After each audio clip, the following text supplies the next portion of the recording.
NEET പരീക്ഷയിൽ ചരിത്രം കുറിക്കാൻ നീറ്റ് കോച്ചിംഗ് സ്ഥാപനമായ ഡോപ്പയ്ക്കൊപ്പം ഡോക്ടർ ഭാട്ടിയ ഇൻസ്റ്റിറ്റ്യൂട്ടും കൈകോർക്കുന്നു. കോഴിക്കോട് ഫറോക്കിൽ നടന്ന ചടങ്ങിൽ ഡോപ്പയുടെ പുതിയ ലോഗോ പ്രകാശനം ചെയ്തു. നീറ്റ് പരീക്ഷയിൽ മികച്ച വിജയം നേടിയ വിദ്യാർത്ഥികളെയും ചടങ്ങിൽ ആദരിച്ചു. കോഴിക്കോട് ആസ്ഥാനമായി പ്രവർത്തിക്കുന്ന ഡോപ്പ നീറ്റ് പരിശീലന രംഗത്ത് മറ്റൊരു ചുവടുവെപ്പ് കൂടി നടത്തുകയാണ്. കോഴിക്കോട് മെഡിക്കൽ കോളേജിൽ നിന്നും പഠിച്ചിറങ്ങിയ 4 യുവ ഡോക്ടർമാരും ഒരു എഞ്ചിനീയറും ചേർന്ന് തുടങ്ങിയ ഡോപ്പ 4 വർഷത്തെ പ്രവർത്തനത്തിലൂടെ വിദ്യാർത്ഥികളിലും അധ്യാപകരിലും വലിയ സ്വാധീനമാണുണ്ടാക്കിയത്.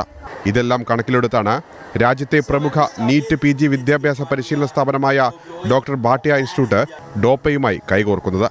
കോഴിക്കോട് ഫറോക്കിൽ നടന്ന ചടങ്ങിൽ doctor Bhatia institute CEO doctor Nachiket Bhatia ഡോപ്പയുടെ പുതിയ ലോഗോ പ്രകാശനം ചെയ്തു.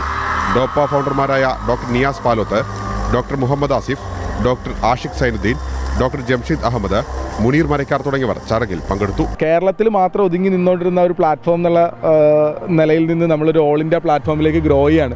നമുക്ക് ഓൾ നാഷണൽ വൈഡിൽ PG എൻട്രൻസിൽ വലിയ സക്സസ്ഫുള്ളായിട്ട് റൺ ചെയ്തുകൊണ്ടിരിക്കുന്ന ഡോക്ടർ ഭാട്ടിയ നമ്മുടെ ഡോപ്പേൻ്റെ പാർട്ടായിട്ട് മാറാണ്. കഴിഞ്ഞ 4 വർഷമായിട്ട് ഇന്ത്യയിൽ തന്നെ എല്ലാ സംസ്ഥാനങ്ങളിലുള്ള മെഡിക്കൽ കോളേജുകളിലും നമ്മളെ കുട്ടികളിപ്പോൾ പഠിക്കുന്നുണ്ട്. അപ്പോൾ ആ ഒരു ലേണിംഗ് അടുത്ത തലമുറകൾക്കും പാസ് ഓൺ ചെയ്യാന്നുള്ളതാണ്. കേരള സ്റ്റാർട്ടപ്പ് മിഷൻ പോലത്തെ ഗവൺമെൻറ് അസോസിയേഷൻസ് നമ്മൾക്ക് സപ്പോർട്ട് തരികയും അവരുടെ സ്റ്റാർട്ടപ്പ് എക്കോസിസ്റ്റം നമ്മൾ ആഡ് ചെയ്യുകയും നമുക്ക് ഗ്രാൻഡ് തന്നു, നമ്മൾ ബിസിനസ് എങ്ങനെ സ്ട്രക്ചർ ചെയ്യാമെന്ന് പറഞ്ഞു. നീറ്റ് പരീക്ഷയിൽ ഉന്നത വിജയം നേടി മെഡിക്കൽ പ്രവേശനം ലഭിച്ച വിദ്യാർത്ഥികളെയും ചടങ്ങിൽ ആദരിച്ചു. മന്ത്രി V. അബ്ദുറഹ്മാൻ അവാർഡുകൾ വിതരണം ചെയ്തു. ഡോപ്പയിൽ പരിശീലനം നടത്തുന്ന വിദ്യാർത്ഥികളുടെ കലാപരിപാടികളും അരങ്ങേറി.